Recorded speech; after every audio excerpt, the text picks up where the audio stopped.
ар, ер, іс, ісі, атын, етін, итін, махмет, бақбек. Өте жақсы. Дұрыс қой, иә? Тамаша. Келесі бәрекелді тобы. Асия оқи ғой. Сұрағын оқи ғой. Сұрағын оқи ғой. Есіктің райлар төрт түрге бөлінеді. Ашықрай, бұйрығай, шартырай және қауырай. Өте жақсы. Тамаша. Келесі Асия. Кәусар. Осы шаққа мысал келтір. Осы шақ негізінде екіге бөлінеді. Нағыз шақ және ауыспалы шақ болады. Нағыз шақ ол отыр, жатыр деген сияқты, жүр деген сияқтыларға барады. Ауыспалы шақтарда біз а, е, и жұрнағы арқылы жасалған сөздер айтамыз.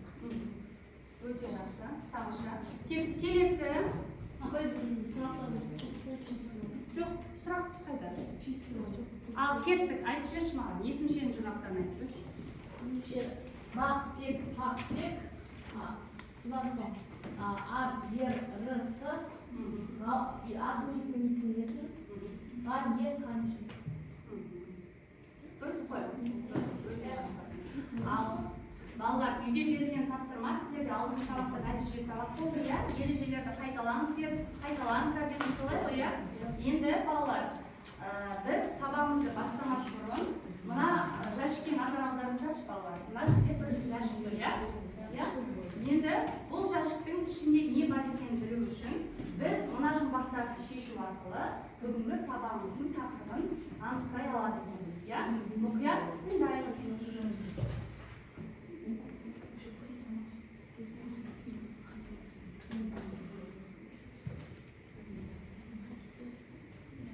Әппақ су дәмі тәтті, ішсең сусын қандырады, шөлдегенде қатты.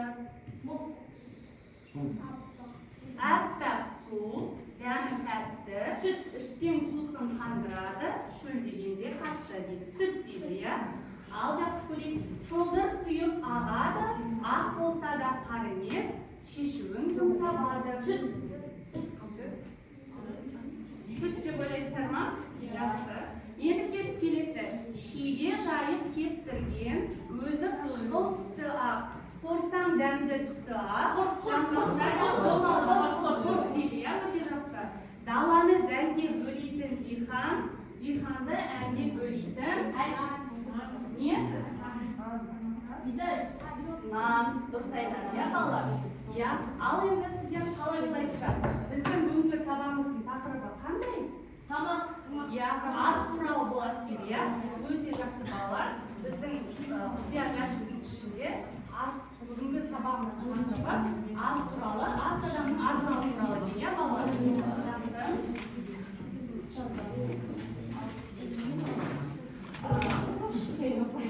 Дәптерлерімізді ашып, бүгінгі күнді жаза қойыңыздар. Ақпанның 19-ы сынып жұмысы.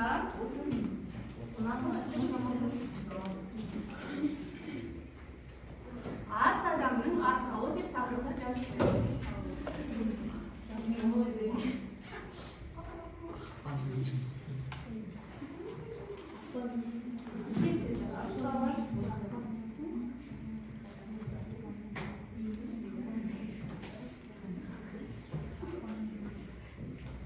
Ақпанның 19-ы сынып жұмысы.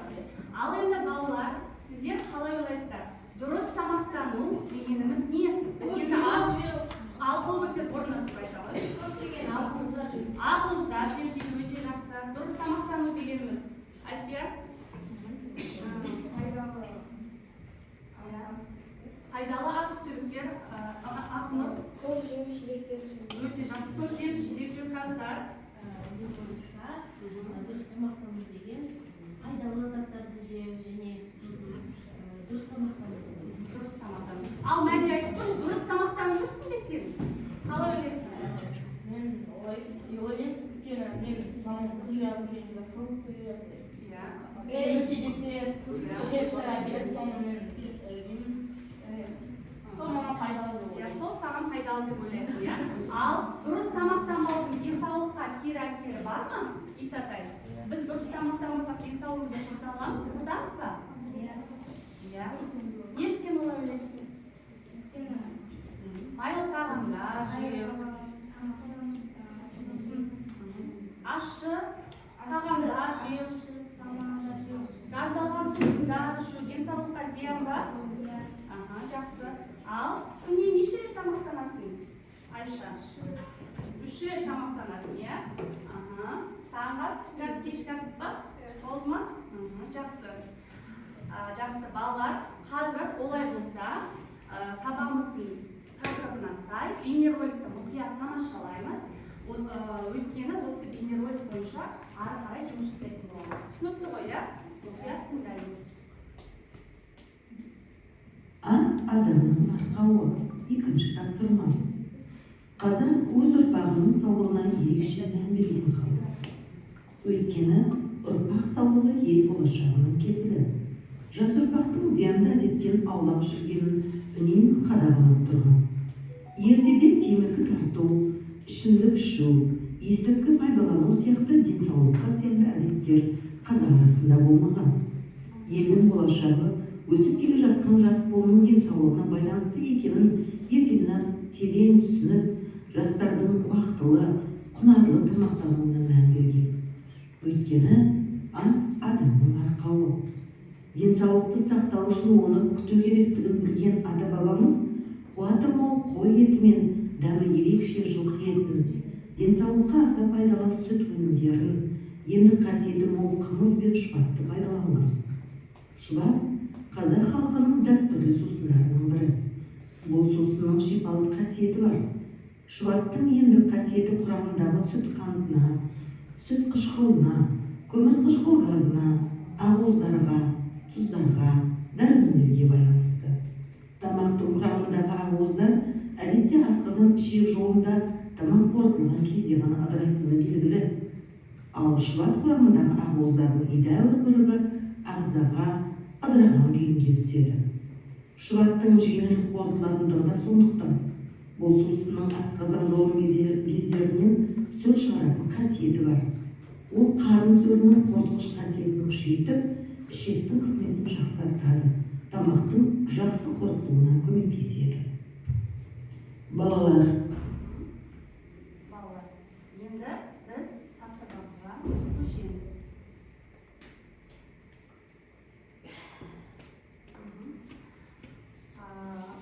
Сіздердің алдыларыңызда мынадай домбыра тұр. Балалар, біз әр тапсырма сайын академиялық адалдықты сақтап, өз-өзімізді бағалап отырамыз. Түсінікті ғой, бізде қазір бірінші тапсырма, мен қазір түсіндіремін бірінші тапсырманы қалай орындалатынын. Сіздер жұптаса отырып, сіз екеуіңіз, сіз үшеуіңіз жұптаса отырып, бір-біріңізбен келесі мына тапсырманы орындаймыз. Мәтінді тыңдадық қой біз жаңа, сол мәтінге тақырып қоямыз, және сол мәтін бойынша екі проблемалық сұрақ тапсырып жазамыз. Түсінікті ғой, дәптерлеріңізге. Кеттік. Мәтін бойынша сұрақ және мәтінге тақырып қоямыз. Тыңдалым мәтініне. Жоқ, тақырып қой, жаңа тыңдаған мәтінімізге тақырып қоямыз. Ол қандай тақырыпта болып тұрған мәтін? Жұпта отырып. Сен өзің отырып жазады. Екеуің бірлесе отырып, балалар. Топта бірлесе отырып.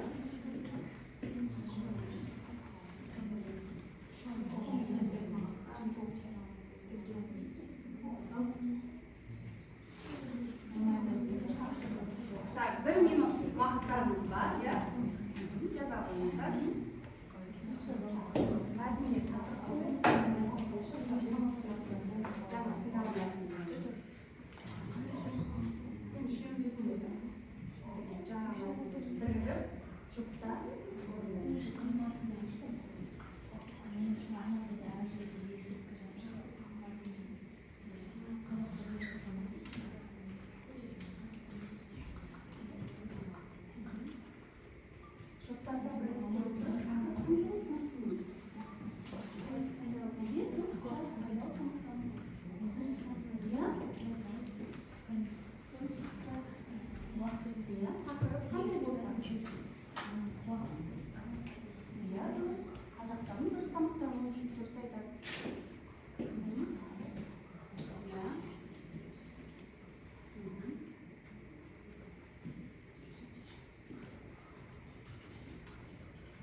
Болдық па?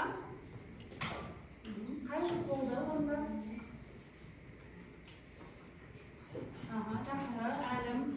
Так, бәрекелді тобы. Бұлай қайды ба? Болып қалыңыздар ма? Екі сұрақ бар. Жақсы.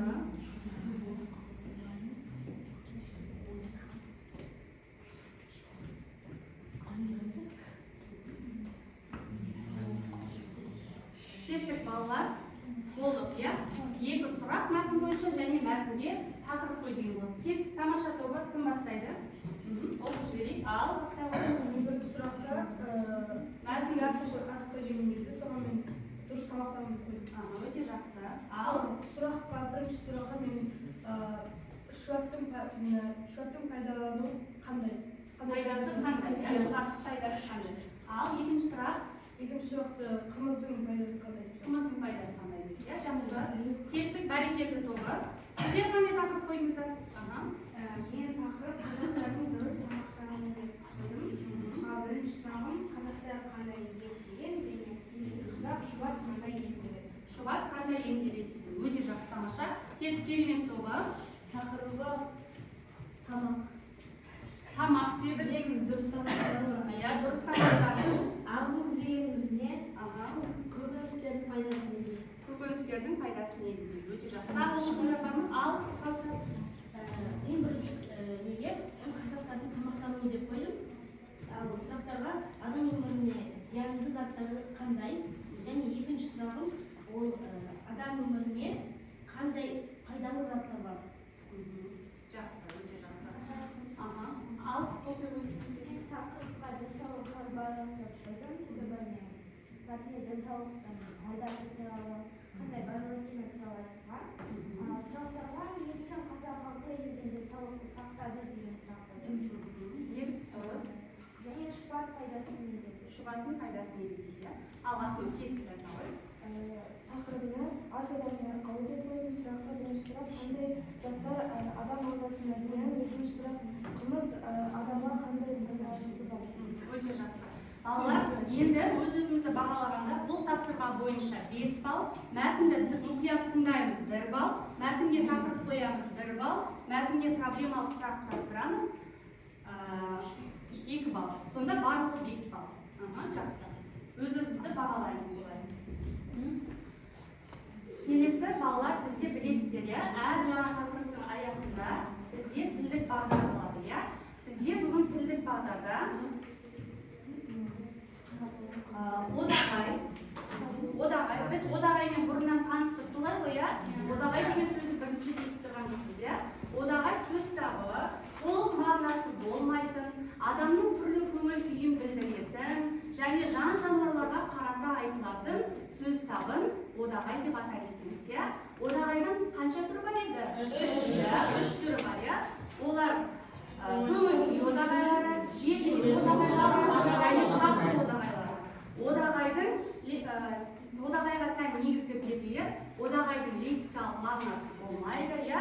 Сөйлемдегі басқа сөздермен грамматикалық байланысқа түспейді, сөйлем жүйесінің қызметін атқармайды, иә? Енді кеттік. Көңіл күй одағайлары шаттану, таңырқау, ренжу, өкпелеу, қуану мәнінде. Мысалға, пәлі, алақай, бәрекелді, тамаша, әттеген-ай, қап, иә? Ал жекіру одағайлары тыйым салу, жекіру мәнінде айтылады. Тәйт, жә, жетер, солай ғой, иә? Ал шақыру одағайлары 4 түлік жануарға қаражыла шақыру мақсатында айтылады, иә? Мысалға, біз сиырды қалай шақырамыз? Ау-қау, ау-қау. Құлынды қалай шақырамыз? Құрау, құрау, иә? Құшай, түйеге қатысты шөп деп шақырамыз, солай ғой, иә? Одағай ережесі сіздер бүгін танысыздар, иә? Бүгінде сәл осындай білімдеріңіз толық деп ойлаймын. Үйде де көп одағайды қайталаймыз. Енді біз осы тапсырманы, ережені түсінбегенімізді қазір мына тапсырма бойынша орындаймыз. Келесі екінші тапсырма сіздерге бұл топтық жұмыс, топтық жұмыс, сіздер топта отырып жұмыс жасайсыздар. Көңіл күйді сәйкестендіресіздер. Мына жерде тұрған балалардың көңіл күйлері қандай? Және соған сәйкес одағайды жазамыз. Түсінікті ғой, бұл жерде де дескриптор 5 балл, максималды балл. Түсінікті ғой, жақсы. Сәйкес топпен бірге бірлесе жұмыс жасаймыз. Алдыларыңызда маркерлер бар, қуанышты ма, ренжулі ма, таң қалып тұр ма, және соған сай одағайды жазамыз.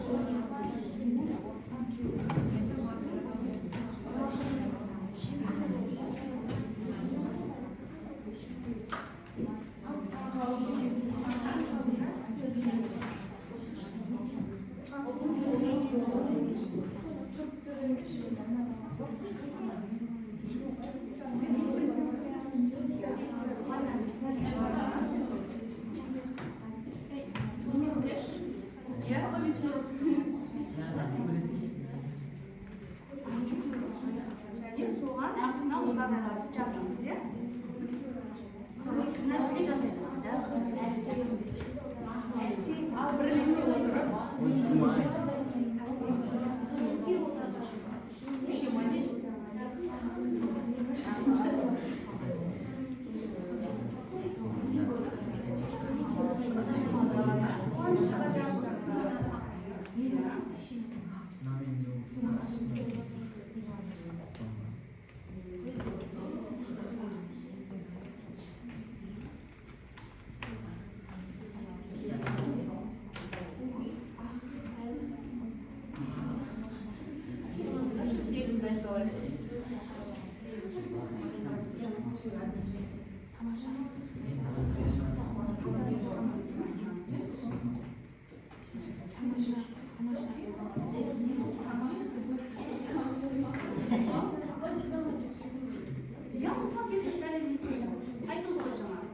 Сәйкестендіреміз балалар, және сол сәйкестендірген көңіл күйге байланысты одағайды жазамыз.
Болдың ба?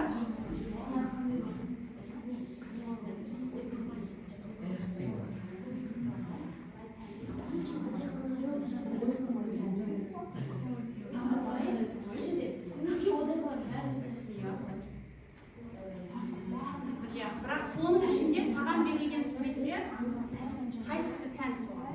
Олай керек па?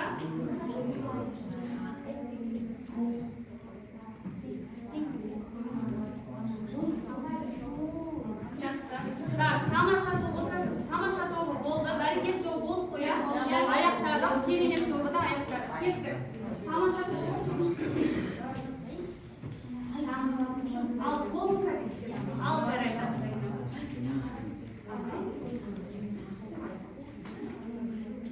Ал кеттік.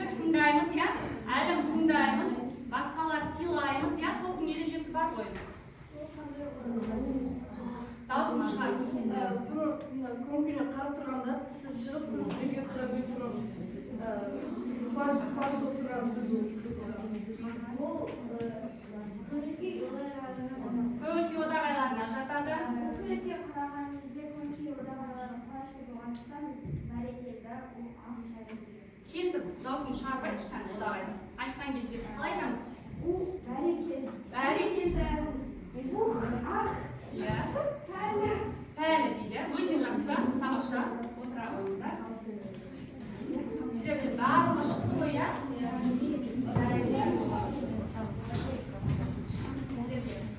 Бір асылдан қарап берді. Ал кез балалар. Ал кеттік. Тыныш. Тыңдаймыз. бұл суретке қарап біз тас алу ол көңіл-күй одағайына жатады. Аха, иә. Мысалы, мәссаған, ақ, Ойпырмайды, иә?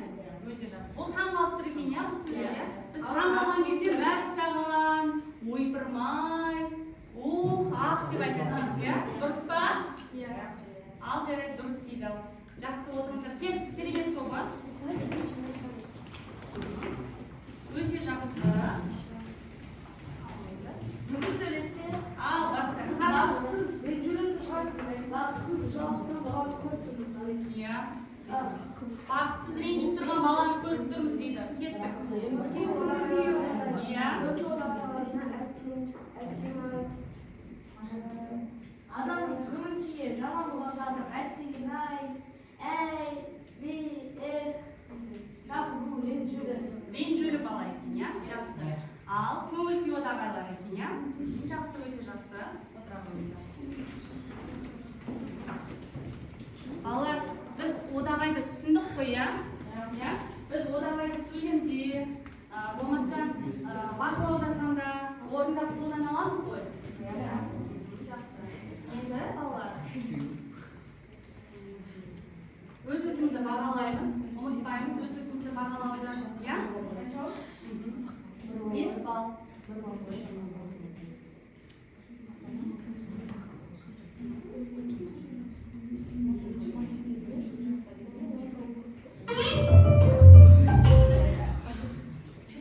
Қазір балалар, біз осы одағына байланысты бекіту тапсырмаларын орындаймыз, иә?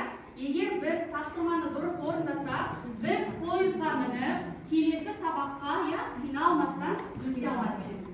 Түсінікті ғой, иә? Кеттік. Сол үшін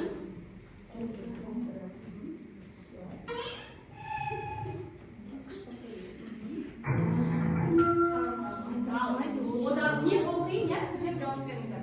Одағай түрі нешеу? Ал айта қоймайды. Одағай 3 түрде бөлінеді. 3 түрде бөлінеді.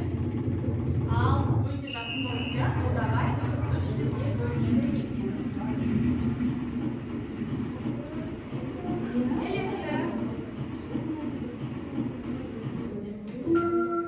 Көңіл-күй одағай белгілеңіз. Құрау, тәй, тек, ойпырмай. Еркебұлан? Ойпырмай дейді, иә? Өте жақсы. Кеттік. Шақыру одағайын көрсетіңіз. Моқ-моқ, бәрекелді, пай-пай, ух. Моқ-моқ дейді. Жақсы. Кеттік. Шақыру одағайы. Ал, кім жазса? Құр-құр. Кеттік. Көңіл-күй одағайын көрсетеміз. Аделя. Құрау, тек, жәл, әттен. Әттен.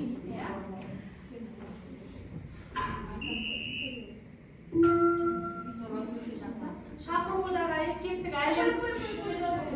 Шөре деп біз қандай жануарды шақырамыз? Қандай төрт малды аламыз?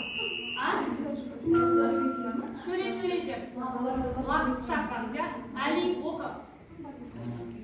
Одағай сөз қатысып тұрған сөйлем. Біздің халық оның айтуынша атын халық екен. Абылғазы қайдан келдіңіз? Әрине, бүгінгі жастарға білім керек. Шіркін, қазақтың келіндері-ай. Шіркін, иә, одағай сөз қатысып тұрған.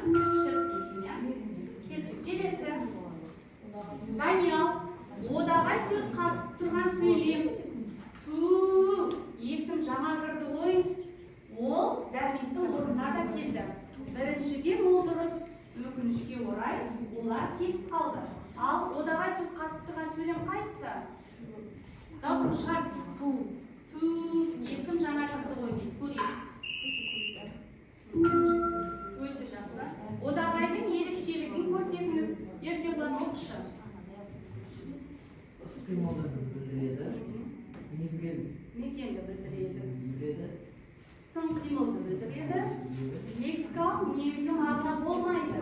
Қайсысы? Лексикалық мағына болмайды. Тамаша балалар. Енді балалар қазір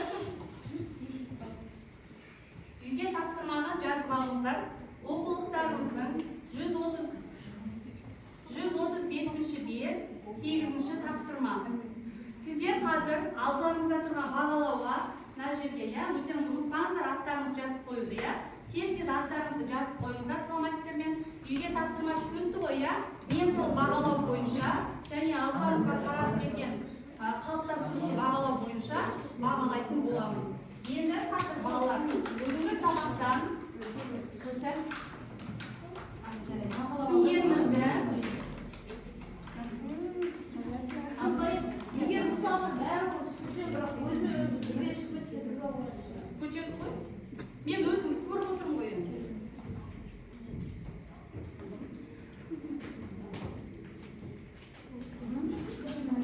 Балалар, қазір бүгінгі сабақтан түсінгенімізді тез кері байланыс беріп жіберейік. Мына астауды біз толтырамыз, Егер мен сабақты түсіндім, маған барлығы түсінікті болды десек, біз мына жерде тұрған етті алып осында жабыстырамыз. Ал егер сұрағым бар, мен түсінген жоқпын десеңіздер, онда бауырсақты ілеміз сонда. Түсінікті ғой, Ал кеттік.